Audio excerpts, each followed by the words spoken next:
Hello again everybody, and another instalment in my series of looking at Roman life through the writers of letters. Moving on from Seneca, and we're going to go on now to perhaps the most famous letter writer, or certainly one of the top two letter writers from the ancient world, and that is Gaius Plinius Secundus.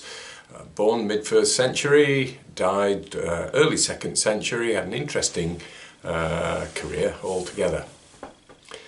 There's recently been an increase in the number of people keeping a diary. Much of the motivation for this has been to keep a record of what life has been like during lockdown, as it might be that when things eventually return to normal, whatever normal will look like, we shall scarcely believe how it was back then. Talking to my stepmother recently, she told me that in some ways what we're enduring at the moment is even worse than during the Second World War, because we just can't go out. So what did Romans actually spend their time doing, both rich and poor? Well, we don't know on a daily basis what the poor did so well, because largely speaking they were illiterate. Most of the evidence that we have comes from the privileged and the rich and the educated, all of which are much the same thing. So what Pliny tells us is to be seen against the context of that. He's male and upper class and educated, and he came from Italy. So what did he actually do during the course of a day? There are two letters I'm going to share with you today, and the first one talks about what he did when he was at home in Rome and what he did in his country villa at Laurentum, which is now at the end of one of the metro lines from Rome, so it's not that country. This is what he says. To his friend Minicius Fundanus, it's extraordinary how, if one takes a single day spent in Rome, one can give a more or less accurate account of it, but scarcely any account at all of several days put together. If you ask someone what he did that day, the answer would be, oh, I was present at a coming-of-age ceremony, or a betrothal, or a wedding. I was called on to witness a will, to support someone in court, or to act as an assessor. All this seems important on the actual day, but quite pointless if you consider you've done the same sort of thing every day, and still more pointless if you think about it when you're out of town. It's then you realise how many days you've wasted in trivialities. I always realise this when I am at Laurentum, reading and writing and finding time to take the exercise which keeps my mind fit for work. There's nothing there for me to say or hear said which I would afterwards regret. No one disturbs me with malicious gossip, and I have no one to blame but myself when writing doesn't come easily. Hopes and fears don't worry me, and my time isn't wasted in idle talk. I share my thoughts with no one but my books.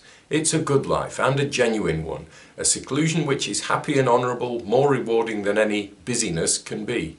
The sea and shore are truly my private helicon, an endless source of inspiration. You should take the first opportunity to leave the din, the futile bustle and useless occupation of the city, and devote yourself to literature or to leisure. For it was wise as well as witty of our friend Attilius to say that it's better to have no work to do than to work at nothing. Well, it's kind of nice work if you can get it, I suppose. Somewhat different from the lives of the poor. This is what he says about when he's at his country house in Tuscany. Quite nice to have a house in Rome and one in Laurentum and one in Tuscany.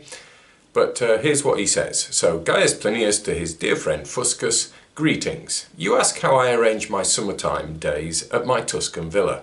I rise when I please, generally at the first hour, often earlier, but seldom later. The windows remain closed, for I am wonderfully removed by the silence and darkness from the things which distract one, and I am free and left to myself. This is when I do my thinking. If I have any composing on hand, I think in finished phrases like a person actually writing and correcting.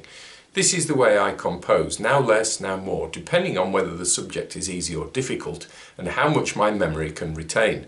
Then I call my amanuensis, he doesn't even physically write down his own stuff, and letting in the daylight I dictate to him what I've composed. He leaves, is presently summoned once again, and is again dismissed.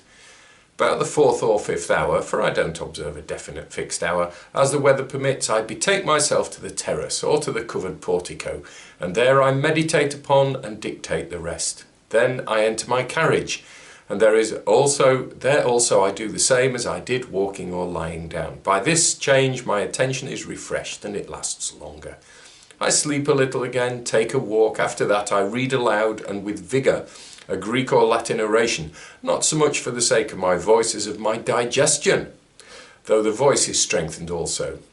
Then I walk again, am anointed, take my exercise and bathe. When I sup with my wife or a few other people, a book is read, and after supper there is dramatic reading from comedy or music. Then I walk with my domestics, whoever they are, among whom are some learned men.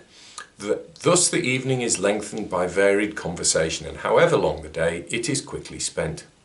Sometimes the order of some of the activities is changed. For instance, if I've lain abed longer or walked more than usual, after my siesta and the recitation exercise, I take a ride on horseback instead of a carriage, because it's quicker and takes less time. Friends from the neighbouring towns might visit and claim for themselves a part of the day, and sometimes, by an opportune interruption, they afford me relaxation when I'm fatigued. Occasionally I hunt, but I always have my writing tablets with me, so that even though I should catch nothing, I may not come home empty-handed.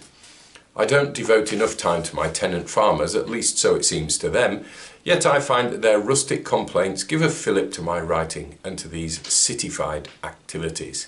Farewell.